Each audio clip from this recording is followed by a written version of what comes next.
ಈಗ 4ನೇ ಅಧ್ಯಾಯ ಪ್ರಾರಂಭ. ಪ್ರಥಮ ಪಾದ, ಅದರಲ್ಲೂ ಕೂಡ ಅದಕ್ಕೇನಂತ ಹೆಸರು? ಕರ್ಮಕ್ಷಯ ಪಾದ ಅಂತ ಕರೀತಾರೆ. ಕರ್ಮಕ್ಷಯ ಪಾದ. ಫಲಂ ನಿಗದ್ಯತೆ ಅಸ್ಮಿನ್ ಅಧ್ಯಾಯ. ಈ ಅಧ್ಯಾಯದಲ್ಲಿ ಫಲವನ್ನು ಹೇಳ್ತಾರೆ. ಯಾವುದು ಫಲ? ಜ್ಞಾನ ಬಂದಿದೆ. ಫಸ್ಟ್ ಫಲ ಏನು ಅಂದರೆ ಕರ್ಮಕ್ಷಯ. ಕರ್ಮಕ್ಷಯ ಫಸ್ಟ್ ಆಗಬೇಕು. ಕರ್ಮಕ್ಷಯ ಅಂದರೆ ಸಣ್ಣದ ಕಂಡ ಕಾಣುತ್ತೆ, ಆದರೆ ಅನಂತ ಜನ್ಮಗಳಿಂದ ನಾನು ಮಾಡಿರೋದು ನೆನೆಸ್ಕೊಂಡ್ಬಿಟ್ರೆ ಎಷ್ಟಾಯ್ತದು? ದೊಡ್ಡ ಕನಕದಾಸ ಹೇಳ್ತಾರೆ, ಹೇಳ್ಬೇಕಾದ್ರೆ ಬೇರು ಪರ್ವತಕ್ಕೆ ಇಂಬಿಗಿಲು 2 ಪರ್ವತ, 2 ಬೇರು ಪರ್ವತ ಆಗಷ್ಟು ಇರುತ್ತೆ. ಅಷ್ಟು ತಪ್ಪು ಮಾಡಿರ್ತೇವೆ. ಅದಿಷ್ಟು ಹೋಗುತ್ತೆ ಅಂದರೆ ಗ್ರೇಟ್ ಅಲ್ಲ? ಏನು 100 ರೂಪಾಯಿ ಸಾಲ ತೀರಿದ್ರೆ ಸಜ್ಜ ಅಂತ ಹೇಳ್ತಾನೆ. ಕೋಟ್ಯಂತರ ಸಾಲ ತೀರಿಬಿಟ್ರೆ ಎಷ್ಟು ಖುಷಿ ಆಗುತ್ತವೆ. ಸಾಲ ನಮಗೆ ದುಃಖ ಕೊಡುತ್ತಲ್ಲ, ದುಷ್ಕರ್ಮಗಳೆಲ್ಲ ಹೋಗ್ಬಿಡೋದು. ಕರ್ಮಕ್ಷಯ ಪಾದ ಅಂದರೆ ಸರ್ವಕರ್ಮಕ್ಷಯ ಅಂತ ಅರ್ಥ ಮಾಡಬಾರದು. ಏನಂತ ಮಾಡಬೇಕು? ಸಂಚಿತ ಪಾಪಕ್ಷಯ. ಸಂಚಿತ ಪಾಪಕ್ಷಯ. ಸಂಚಿತ ಪುಣ್ಯಕರ್ಮಗಳು ಹೋಗೋದಿಲ್ಲ, ಸಂಚಿತ ಪಾಪಗಳು ಮಾತ್ರ ಹೋಗೋದು. ಕರ್ಮನಾಶಾಖ್ಯಂ ಫಲ ನೋಡಿ, ಇದು ಯಾಕೆ ಒತ್ತು ಹೇಳ್ತಾರೆ ಅಂದರೆ, ಕೆಲವು ಪಾಪ ಮಾಡಿರ್ತಾರೆ, ಕೆಲವು ಪ್ರಾಯಶ್ಚಿತ್ತ ಮಾಡ್ಕೊಂಡ್ಬಿಡ್ತಾರೆ, ಪಾಪ ಹೋಗಿಬಿಡುತ್ತೆ. ಆದರೆ ಯಾವ ಪಾಪ ಹೋಗುತ್ತೆ?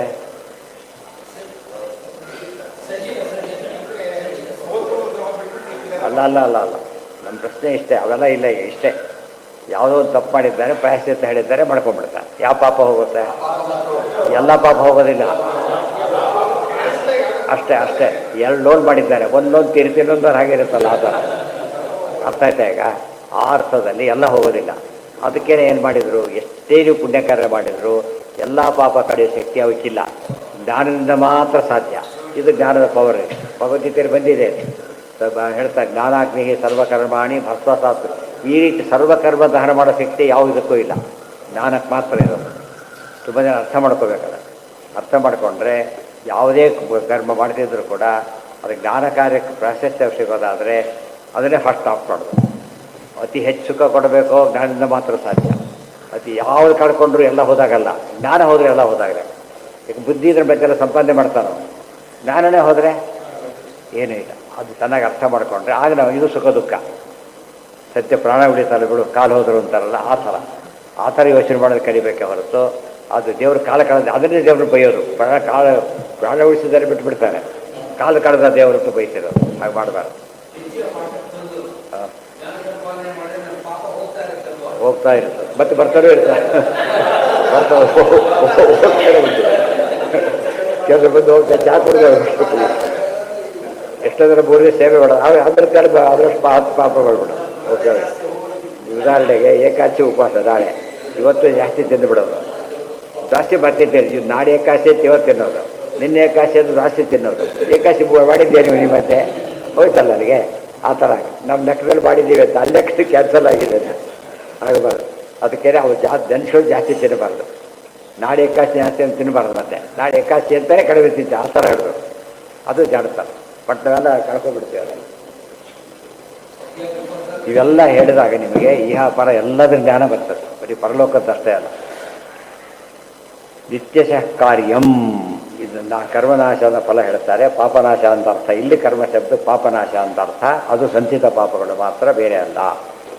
ಮುಂದೆ ಎಲ್ಲ ಹೇಳೋದಕ್ಕಿಂತ ಮುಂಚೆ ಓಂ ಆವೃತ್ತಿ ಅಸಕೃಪದೇಶ ಅಂತ ಜ್ಞಾನ ಕಾರ್ಯ ಮಾಡಲು ಕೊಟ್ಟ ಗ್ರಂಥಗಳನ್ನು ಮತ್ತೆ ಮತ್ತೆ ಮನನ ಮಾಡಬೇಕು. ಆವೃತ್ತಿ ಶಬ್ದಕ್ಕೆ ಏನರ್ಥ?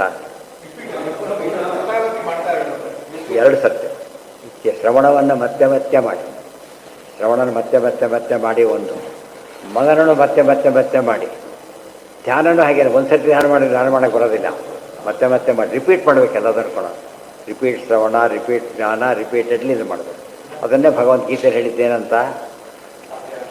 ಅಭ್ಯಾಸ ಏನಂತ ಕೌಂತೆಯ ವೈರಾಗ್ಯ ಏನಂತ ಕೃಷ್ಣ. ಅಭ್ಯಾಸ ಅಂತ ಹೇಳಿದರೆ ನಮ್ಮ ತಪ್ಪು ಮಾಡಿದರೆ ತಪ್ಪು ಮಾಡೋದೇ ಅಭ್ಯಾಸ, ಆರ್ತದಿಲ್ಲ. ಮತ್ತು ಅದು ಸರಿ ಮಾಡೋದು ಅಭ್ಯಾಸ ಮಾಡಿಕೊಂಡ್ರೆ ಕೆಟ್ಟ ಅಭ್ಯಾಸ ಹೋಗಿಬಿಡುತ್ತೆ ಅಂತ. ಅದು ಮೊದಲೇ ಆ್ಯಕ್ಚುಲಿ ಯಾವುದಕ್ಕೆ ಸೇರಬೇಕಿದು ಈ ಭಾಗ? ಸಾಧನೆ. ಆ್ಯಕ್ಚುಲಿ ಸಾಧನೆ ಯಾಕೆ ಹೇಳ್ತಾರೆ ಅಂದರೆ ಮುಂದೆ ಲಿಂಕ್ ಕೊಡಬೇಕೋಸ್ಕರ ಹೇಳ್ತಾರೆ. ಹಿಂದೆಲ್ಲ ಸಾಧನೆ ಹೇಳಿಬಿಟ್ರು. ಇದು ಅಂದರೆ ಹೇಳೋ ರೀತಿ ನೋಡಬೇಕು. ಆ ಸಾಧನೆ ಕಾಂಪ್ಯಾಕ್ಟಾಗಿ ಹೇಳೋದಾದರೆ ಸಾಧನೆ ಅರ್ಥ ಏನು ಅಂದರೆ ಶಾಸ್ತ್ರ ಆವೃತ್ತಿನೇ ಅರ್ಥ, ಉಳಿದೆಲ್ಲ ಸೆಕೆಂಡರಿ, ಅದು ಮೇನ್. ಆದ್ದರಿಂದ ಅದಕ್ಕೆ ಒತ್ತು ಕೊಡ್ತಾರೆ. ಆವೃತ್ತಿ ಯಾವುದ್ರ ಆವೃತ್ತಿ ಅಂತ ಹೇಳಿಲ್ಲ, ಅದಕ್ಕೆ ಶಾಸ್ತ್ರ ಅಂತ ಹೇಳಿಬಿಟ್ಟಿದ್ದಾರೆ. ಸೂತ್ರ ಇದು. ಸೂತ್ರದಲ್ಲಿ ಏನು ಮಾಡ್ತಾರೆ ಯಾವಾಗಲೂ ಕಡಿಮೆ ಮಾಡ್ತಾರೆ. ಆವೃತ್ತಿ ಅಸಕರದ ಉಪದೇಶ ಯಾವಾಗಲೂ ಕೂಡ ನಾವಲ್ಲ, ಜ್ಞಾನಿಗಳ ಮಾಡಿದ ಪರಂಪರೆಯೇ ಬಂದ್ಬಿಟ್ಟಿದೆ. ತತ್ವಮಸಿ ಎಂಬುದನ್ನು ಕೂಡ ಒಂದು ಸರ್ತಿ ಹೇಳೋದಿಲ್ಲ ಅವರು, 9 ಸರ್ತಿ ಹೇಳ್ತಾರೆ. ಆದ್ದರಿಂದ ಆವೃತ್ತಿ ಮಾಡಲೇಬೇಕು ಅಂತ ಗೊತ್ತಾಗತ್ತಾಗ. ಆವೃತ್ತಿ ಅಸಕರದ ಉಪದೇಶ ತ್ವಂ ಆತ್ಮಾವ. ಎಷ್ಟೋ ಸರ್ ನಂಬರ್ ಕೇಳ್ತಾರೆ, ಫೋನ್ ನಂಬರ್ನ ಹೇಳ್ತಾರೆ, ಬಿಟ್ಬಿಡ್ತಾರೆ, ಮರ್ಸ್ಬಿಡ್ತಾರೆ. ಹಾಗೆ ಬೇಕಾದ್ರೆ ಏನು ಮಾಡ್ತಾರೆ, ಕೇಳ್ಕೊಂಡು ಸೇವ್ ಮಾಡ್ತಾರೆ. ಸೇವ್ ಮಾಡಿದಾಗ ಆಮೇಲೆ ಬಂತ ಚೆಕ್ ಮಾಡ್ತಾರೆ, ಬಂತ ಕೊಡ್ತಾನೆ. ಅಲ್ಲಿ ಅವ್ನು ಕಾಳಜಿ ಇದೆ, ತೊಗೊಳ್ಳೇಬೇಕು ಅಂತ ಹೇಳ್ಬಿಟ್ಟು. ಹುಡ್ದೋರಾದರೆ ಅವ್ನು ಏನು ಹೇಳ್ತಾಯಿರೋ ಸೇವ್ ಮಾಡ್ಕೊತಾರೆ, ಮತ್ತೆ ಕಾಂಟ್ಯಾಕ್ಟ್ ಮಾಡೋ ಐಡಿಯಾ ಅವನಿಗೆ ಇಲ್ಲೇ ಇಲ್ಲ. ಅದು ದೇವರ ಹತ್ರ ನಾವು ಪ್ರತಿ ಕ್ಷಣದಲ್ಲಿ ಇರಬೇಕಾದ್ದರಿಂದ ಶಾಸ್ತ್ರಗಳನ್ನ ಏನು ಮಾಡಬೇಕು, ಯಾವಾಗಲೂ ಹರಿಕಥೆ ಏನೇ ಕೇಳು, ಕೇಳಿದ್ದೇ ಕೇಳು. ಪ್ರಸ್ತುತಿ ಕೇಳಿದ್ದೇ ಕೇಳಿದ್ರು ಆಗುತ್ತೆ. ಟೀಕಾರ ಬರೀಬೇಕಾದ್ರೆ ಪ್ರಶ್ನೆ ಹಾಕೋತಾರೆ. ನೀವು ಸಾಧನೆ ಹೇಳಿದ್ದೀರಿ ಒಪ್ಪೋಣ, ಉದಾಹರಣೆ ತೆಗೆದಿಗೆ ಹೊಡಿಬೇಕಪ್ಪ, ಹೊಡೆದ ಒಪ್ಪಿಸಾಗಬೇಕು. ಹೊಡಿತೇನೆ ಇರು ಅಂತ ಹೇಳ್ತೀರಾ, ಒಂದು ಸರ್ತಿ ಹೊಡೆದಬಹುದು. ಅರ್ಥ ಆಯ್ತಾ? ಅದೇ ರೀತಿ ಸಾಧನೆ ಒಂದು ಸರ್ತಿ ಮಾಡಿದ್ರೆ ಸಾಕಪ್ಪ. ಎಂದೋ ಭಾಗವತ ಕೇಳಿದ್ದೇವೆ ಸಾಕು. ಇದ್ರ ದಿವಸ ಬರ್ತಾರೆ ತಿನ್ನೋದನ್ನು, ಭಾಗವತ ಕೇಳಿದ್ರೆ ಮಾತ್ರ ಒಂದು ಸರ್ತಿ ಮಾಡಿದ್ದಾರೆ ಸಾಕು. ಅಲ್ಲಿ ಒಂದು ದೃಷ್ಟಾಂತ ಕೊಡ್ತಾರೆ. ತೆಗಿ ಒಂದು ಸರ್ತಿ ಹೊಡೆದ ಹೋಗಲಿಲ್ಲ, ಕೆಲವು 10 ಸರ್ತಿ ಹೊಡೆದ್ರೆ ಹೊಡೆಯೋದಿಲ್ಲ. ಅದು ಕೆಲವು ಒಂದು ಸರ್ತಿ ಪೀಸ್ ಆಗೋಗ್ಬಿಡು. ಅವ್ರು ಸ್ವಲ್ಪ ಹುಷಾರಾಗಿ ಹೊಡೆದ್ರೆ 2 ಆಗುತ್ತೆ, ಇದು 100 ಆಗಿಬಿಡುತ್ತೆ. ಅವಾಗೇನು ಹೇಳಬೇಕಾಗ ಅದಕ್ಕೆ ಹೇಳ್ತಾರೆ, ಅಲ್ಲ ಉದಾಹರಣೆ ಒಂದು ಕೆಲಸಕ್ಕೆ, ಕೆಲವು ಕೆಲಸಕ್ಕಿದೆ, ಎಲ್ಲ ತಪ್ಪಲ್ಲೇ ಉದಾಹರಣೆ ಇದು. ಎಲ್ಲ ಕೆಲಸಕ್ಕೂ ಉದಾಹರಣೆ ಅಲ್ಲ. ಈ ಶಿಲೆ ಹೊಡಿಬೇಕೀಗ, ಒಂದೇಟಿಗೆ ಹೊಡೆಯುತ್ತದೀಗ ಇಲ್ಲ. ಏನು ಮಾಡ್ತಾರೆ ಅದನ್ನೀಗ 100ನೇ ಏಟಿಗೆ ಹೊಡೀತು, 99 ಏಟು ವೇಸ್ಟ್ ಅಲ್ಲ. ಇದು ಬೇಸಿಸಿದ್ದಕ್ಕೆ ಬಂತದ್ದು, ಈ ಬೇಸಿಸ್ ಬಂದಿದ್ದಕ್ಕೆ ಬಂತು, ಆದ್ದರಿಂದ ವೇಸ್ಟ್ ಅಲ್ಲ. ಆದರೆ ಒಂದೇ 100 ಸರ್ತಿ ಮಾಡಿದ್ರೆ ಅದು ವೇಸ್ಟ್. ಹೊಡೆದು ಪಟ ಹೊಡಿತಾನೆ ಇದ್ದಾರೆ. ಹೊಡಿ ಆವೃತ್ತಿ ಮಾಡಲಿಕ್ಕೆ ಹೇಳಿತಾರಲ್ಲ, ಈಗ ಹೊಡಿತಿದ್ರೆ ಹಾಗಲ್ಲ, ಈಗಲ್ಲ ಅದಕ್ಕೆ ಹೇಳಿದ್ದು ಅಂತ ಹೇಳ್ತಾರೆ. ಅದಕ್ಕೇನು ಸಿಂಪಲ್ ಅದು. ಲೌಕಿಕ ಕೋರ್ಸ್ಗಳನ್ನ ಆವೃತ್ತಿ ಮಾಡಬಾರ್ದು, ಫಸ್ಟ್ ಅಟೆಂಪ್ಟ್ ಪಾಸ್ ಮಾಡಿಬಿಡ್ಬಾರ್ದು. ಶಾಸ್ತ್ರದ ವಿಷಯ ಫಸ್ಟ್ ಅಟೆಂಪ್ಟ್ ಮಾಡಬಾರ್ದು. ಯಾತಕ್ಕೆಂದರೆ ಏನಾಗುತ್ತೆ ಅವರಿಗೆ, ಯಾಕೆ ಅದಕ್ಕೆ ಆಚಾರ್ಯ ತದಲಂ ಬಹುಲೋಕ ವಿಚಿಂತನೆ, ಟೂ ಮಚ್ ಬೇಡ ಅದಕ್ಕೆ, ಇದು ಟೂ ಮಚ್ ಬೇಕಿದೆ. ತಕ್ಷಣ ಆಗಬಾರ್ದು, ರಿಪೀಟೆಡ್ಲಿ ಆಗಬೇಕು. ಗಟ್ಟಿ ಮಾಡ್ಕೋಬೇಕಾದ್ರಿಂದ ಹಾಗೆ ಮಾಡಬೇಕು. ಇದೆಲ್ಲ ಅಭ್ಯಾಸ ಆಗಿದೆ. ಇನ್ನು ದೊಡ್ಡ ಗೋಡೆ ಒಂದು ದಿವಸಕ್ಕೆ ಯಾರು ಗೋಡೆ ಕಟ್ಟೋದಿಲ್ಲ. ಭಾಳ ಎತ್ತರದಿಂದ 2-3 ಸ್ಟೇಜ್ ಮಾಡಿಬಿಡ್ತಾರೆ, ಬಿಟ್ಟುಬಿಡ್ತಾರೆ, ನೆಕ್ಸ್ಟ್ ಡೇ ಕಟ್ತಾರೆ. ಯಾಕೆ ಕ್ಯೂರ್ ಆಗಬೇಕು. ಫಸ್ಟ್ ಎಷ್ಟು ಹೇಳಿದ್ರು ಮರ್ತು ಬಿಡ್ತಾರೆ, ಸ್ವಲ್ಪ ಬಿಟ್ಟು ಕೇಳಿದಾಗ ಆಗಲಿ ಮತ್ತೆ ಬರುತ್ತೆ. ಆ ದೃಷ್ಟಿಯಲ್ಲಿ ಆವೃತ್ತಿ ಮಾಡಬೇಕು ಅನ್ನೋದು ಇಡೀ ಸಾಧನಾ ಅಧ್ಯಾಯದ ಸಾರ. ಅದು ಆವೃತ್ತಿ ಅಂತ ತಕ್ಷಣ ಗ್ರಂಥಗಳು. ಆವೃತ್ತಿ 2 ವಿಧ. ಗುರುಗಳು ಹೇಳಿದ್ದನ್ನು ಕೇಳ್ತಾ ಇರೋದೆಲ್ಲ ಒಂದು ರೀತಿ ಆವೃತ್ತಿ. ಆ ಹೇಳಿದ್ದನ್ನು ತಾನು ಬಣ್ಣ ಮಾಡಿದ್ರೆ ಮತ್ತೊಂದು ರೀತಿ ಆಗುತ್ತೆ. ಅದು ಶ್ರವಣಾವೃತ್ತಿ ಮಾಡಬೇಕು, ಮನನಾವೃತ್ತಿನೂ ಮಾಡಬೇಕು, ಧ್ಯಾನಾವೃತ್ತಿನೂ ಮಾಡಬೇಕು. ಅವಾಗೇನಾಗುತ್ತೆ, ಫಲ ಬರುತ್ತೆ. ಉಳಿದನ್ನು ಆವೃತ್ತಿ ಮಾಡಬಾರದು, ಬೇರೆ ಕೆಲಸ ಆವೃತ್ತಿ ಮಾಡ್ಲಿಕ್ಕೆ ಹೋಗಬಾರ್ದು. ಈ ಕಾಫಿ ಮಾತ್ರ ಆವೃತ್ತಿ ಮಾಡ್ತಾನೆ ಇರ್ತಾರೆ, ಕೊಟ್ಟಾಗೆಲ್ಲ ಆವೃತ್ತಿ ಆವೃತ್ತಿ ಆವೃತ್ತಿ. ಕೊಟ್ಟ ಬೇಡ ಅಂತ ಹೇಳೋದೇ ಇಲ್ಲ. ತೀರ್ಥಗೆ ದೊಡ್ಡ ಆಯ್ತು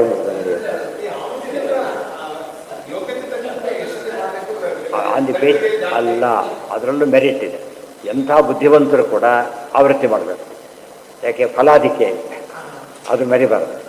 ಆನಂದ ಆಚೆ ಇಲ್ಲ, ಈಗ ಫಲಾಧಿಕೆ ಅದು ಮರಿಬಾರದು. ಇದೆಷ್ಟು ಮತ್ತೆ ಯಥಾ ಪ್ರಕಾರ ತದರಂ ಬಹುಲೋಕ ವಿಚಿಂತನೆಯ ಪ್ರವಣಂ ಕುರು ಮಾನಸ ವಿಷಯ. ಆಯ್ತಾ, ಒಂದು ಮಾತು ಇಡೀ ಬ್ರಹ್ಮ 16 ಪಾದನೂ ಅರ್ಥ ಹೇಳ್ಬೋದು. ಅಷ್ಟೇ ಅಲ್ಲ, 222 ಅಧಿಕರಣದ ಅರ್ಥನೇ ಹೇಳ್ಬೋದು. ಹೊಂದಿಸ್ಬೇಕಲ್ಲ, ಕರೆಕ್ಟಾಗಿ ತರಬೇಕಲ್ಲ. ಅದು ಒಂದೇ ಅರ್ಧ ಶ್ಲೋಕದ ಭಾಷ್ಯ, ಬ್ರಹ್ಮಸೂತ್ರ ಅಣುಭಾಷ್ಯ, ಅರ್ಧ ಶ್ಲೋಕದ ಭಾಷ್ಯ. ಅದು ಮ್ಯಾಜಿಕ್. ಅದು ಆಚಾರ ರೀತಿ ಅದೆಲ್ಲ ಆ ಲೆವೆಲ್ಲಲ್ಲೇ ನೋಡಬೇಕು. ಹಾಂ ಹಾಂ 222 ಅಧಿಕರಣ. ಅಲ್ಲಿ ಇದಿದೆ, ಒಂದು ಭಿನ್ನಾಭಿಪ್ರಾಯ ಇದೆ. ಕೆಲವ್ರ ಪ್ರಕಾರ 222, ಕೆಲವ್ರ ಪ್ರಕಾರ 223 ಅಷ್ಟೇ, ಜಾಸ್ತಿ ಇಲ್ಲ. ಇನ್ನೂ ಕೆಲವು ಬೇರೆ ಇದೆ, ಅದು ನಾವು ಕೌಂಟ್ ಮಾಡೋದೇ ಇಲ್ಲ. ಆವೃತ್ತಿ ಇದು ಯಾವಾಗ ಜ್ಞಾಪಕ ಇರಬೇಕು ನಮಗೆ. ಆವೃತ್ತಿ ಅಥವಾ ದಿವಸ ಅನ್ಕೋತಾ ಇದ್ದರೆ ಅದನ್ನೇ ಆವೃತ್ತಿ ಮಾಡಬೇಕು ಫಸ್ಟ್. ನಾವು ಈ ಸೂತ್ರನ ಆವೃತ್ತಿ ಮಾಡಿಬಿಟ್ರೆ ಸ್ವಲ್ಪ ಜ್ಞಾನ ಬರ್ತದೆ. ಆತ್ಮಾವಾರೇ ದ್ರಷ್ಟವ್ಯ ಶ್ರೋತವ್ಯೋ ಮಂತವ್ಯೋ ನಿಧಿಧ್ಯಾಸಿತವ್ಯ ಹೇಳಿಬಿಟ್ಟಿಲ್ಲ. ಆತ್ಮಾವಾರೇ ದ್ರಷ್ಟವ್ಯ ಶ್ರೋತವ್ಯ ಮಂತವ್ಯ. ಇಲ್ಲಿ ನೋಡಿ, ಇಲ್ಲೇ ಆವೃತ್ತಿ ಇದೆ. ಫಸ್ಟ್ ಏನು ಆವೃತ್ತಿ ಇದೆ? ಶ್ರವಣ ಮಾಡಿದ್ದರ ಮನನ, ಮನನ ಮಾಡಿದ್ದರ ಧ್ಯಾನ. ಇಲ್ಲಿ ಆವೃತ್ತಿ ಬರ್ತಾರೆ. ಶ್ರವಣ ಮತ್ತು ಶ್ರವಣ, ಮನನ ಮತ್ತು ಶ್ರವಣ. ಅದು ಕೊಡಿ ಸ್ವಾರಸ್ಯ. ಇಲ್ಲಿ ಶ್ಲೋಕ ಕೋಟ್ ಮಾಡಬೇಕಾಗಿಲ್ಲ, ಅಲ್ಲಿ ಆವೃತ್ತಿ ಅಂತ ಪದ ಇಲ್ಲ. ಅಲ್ಲಿ ಶ್ರೋತವ್ಯ ಮಂತವ್ಯ ಅಷ್ಟೇ ಇರೋದು. ಅಂದರೆ ಶ್ರವಣ ಮಾಡು, ಆಮೇಲೆ ಮನನ ಮಾಡು, ಇದು ಮಾಡು, ಆವೃತ್ತಿ ಆಯ್ತಲ್ಲ. ಈ ಥರ ಆವೃತ್ತಿ ಅಷ್ಟೇ ಹೊರತು ಅದಲ್ಲ.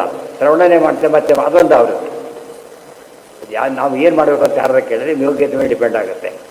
ಕೆಲವು ಏಕಪಾಠಗಳು ಒಂದ್ಸತಿ ಕೇಳಿಬಿಟ್ರೆ ಸಾಕು, ಕೆಲವರು ದ್ವಿಪಾಠಗಳು ಎರಡು ಕೆಲವು ಅನಂತ ಪಾಠಗಳು ಎಷ್ಟು ಸತಿ ಹೇಳಿದ್ರೆ ಕೇಳಿದ್ರೆ ಅದು ಹೇಳೋದು ಗಟ್ಟಿ ಆಗಬೇಕು ಅಥವಾ ಅವ್ರಿಗೆ ಬರ್ತವೆ. ಹಾಗೆ ಆಗಬಾರ್ದು. ಆ ದೃಷ್ಟಿಯಲ್ಲಿ ಆವೃತ್ತಿ ಅಸಕೃತ್ ಉಪದೇಶ. ಎಲ್ಲೋ ಹೇಳಿದರೆ ಕೌಂಟ್ ಮಾಡೋ ಉಪದೇಶ ಅಂತ ಹೇಳೋ ಇನ್ಸ್ಟ್ರಕ್ಷನ್. ಅದು ಸುಮ್ಮನೆ ಮೆಸೇಜ್ ಅಲ್ಲ. ಮೆಸೇಜ್ ಅಂದರೆ you may or may not be acceptable. ಉಪದೇಶ ಅಂದರೆ ನಡೆಯಲೇಬೇಕಾದ ಬೇರೆ ದಾರಿ ಇಲ್ಲ. ಏಷ ಆದೇಶ, ಏಷ ಉಪದೇಶ.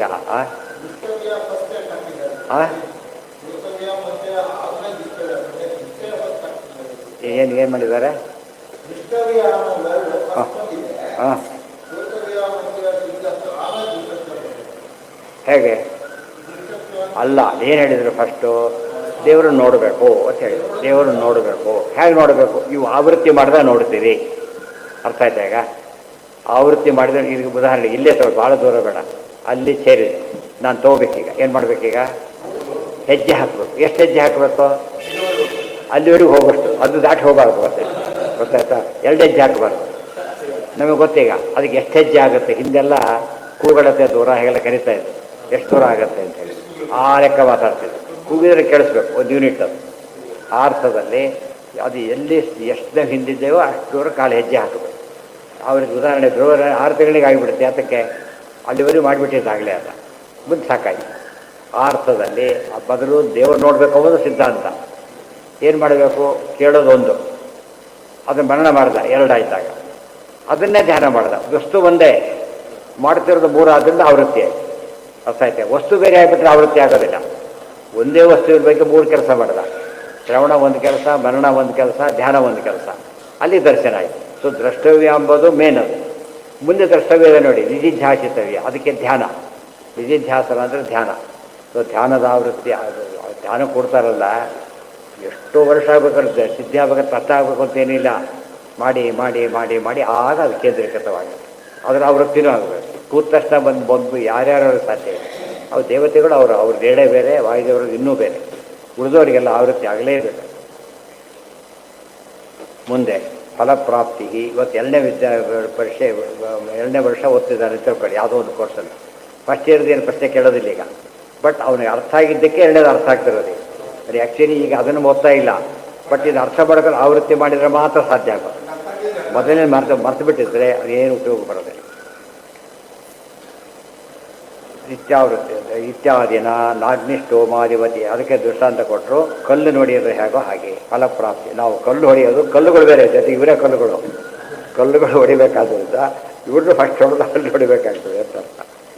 ಮುಂದೆ ಅದೇ ಒಂದು ಸರ್ತಿ ಹೊಡೆದೋಯ್ತು, ಕೆಲವು ಇನ್ನೊಬ್ಬರು ಇನ್ನೊಂದು ಸರ್ತಿ ಹೊಡೆಯುತ್ತಾರೆ. ಚೆಕ್ ಮಾಡಿಕ್ಕೆ ಆಗೋದಿಲ್ಲ.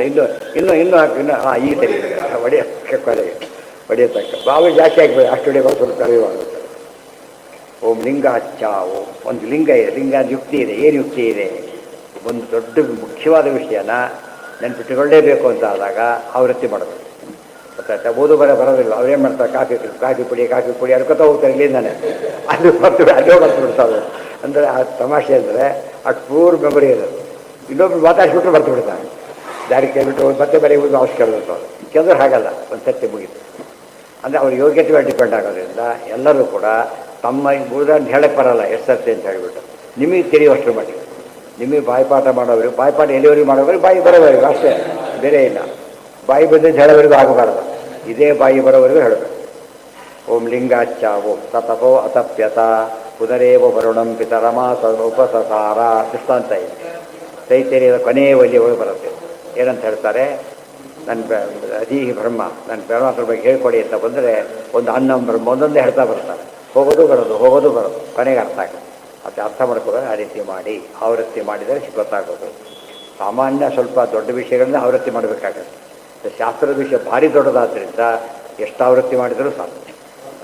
ಕರ್ತವ್ಯವೇವ ಪುರುಷೈಹಿ ಬ್ರಹ್ಮದರ್ಶನವಿತ್ತು ನಿತ್ಯ ಶ್ರವಣಂ ಚೈವ.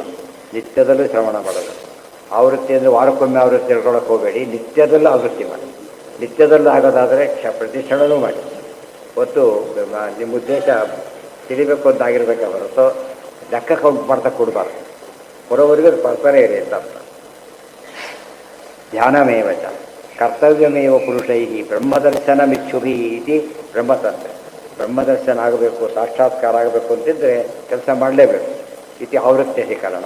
ದೊಡ್ಡ ಸೇವಾಕರ್ತರಿಗೆ ಒಂದು ದಷ್ಟ ಮುದುಕ ಬಿಟ್ಟು ಬಿಡ್ತಾರೆ. ಉಳಿದವ್ರು ಕ್ಯೂನಲ್ಲಿ ಬರಬೇಕು. ಅದು ಲಾಂಗ್ ಟೈಮ್ ಕೂರ್ತಾರೆ, ಲೆಂತಿ ಕ್ಯೂ ಇರೋದು. ಹೋಗ್ಬೇಕು ಅವ್ರು. ಯಾತಕ್ಕೆ? ದರ್ಶನ ಆಗ್ಬೇಕಲ್ಲ, ಹೋಗ್ಬೇಕಷ್ಟೆ, ಬೇರೆ ದಾರಿ. ಬದ್ಧ ದರ್ಶನ ಆಯಿತು ಅಂತ ಅವ್ರು ನಮ್ಮ ಆ ಯೋಗ್ಯತೆ ನಮ್ಮಲ್ಲಿ ಇಲ್ಲ. ಆದ್ದರಿಂದ ಆ ಗುಂಪಿನ ಸೇರ್ಲಕ್ಕೆ ಹೋಗಿ ಸಾಧ್ಯ ಇದೆ. ಅವ್ರು ಯಾಕೆ ಮಾಡಿದ್ರೆ ನಾವು ಕೆಳಗಿಲ್ಲ, ಸೇವೆ ಮಾಡಿಸಿದ ನೀರು ಮಾಡಿಸಿದ್ರು ಕೊಡ್ತೀವಿ ಅಂತ ಹೇಳ್ತಾರೆ. ಅದೇ ನಾಳೆ ದಿವಸ ಅದು ಮುಂದಿನ ಪಾಠ. ಈಗ ಅದು ಉಪನಿಷತ್ತು. ನಾಳೆ ಬೇರೆ ಹೇಳ್ತಾರೆ. ಈಗ ಆಪತ್ತು ಬಂದರೆ ಏನು ಮಾಡಬೇಕು, ಆ ಪ್ರಶ್ನೆ ರೆಡಿ ಇರುತ್ತಲ್ಲ, ಅದು ಉತ್ತರ ಕೊಡ್ತಾರೆ. ನಿತ್ಯ ಸಾಯಂತ ನಿತ್ಯದಲ್ಲಿ ನಮಗೆ ಆಗಲು ಸಾಧ್ಯನೇ ಇಲ್ಲ ಅಂತ ಕೇಳಿದರೆ ಏನು ಉತ್ತರ ಕೊಡ್ತಾರೆ ನೋಡಿ, ನಾಳೆ ಬರುತ್ತೆ.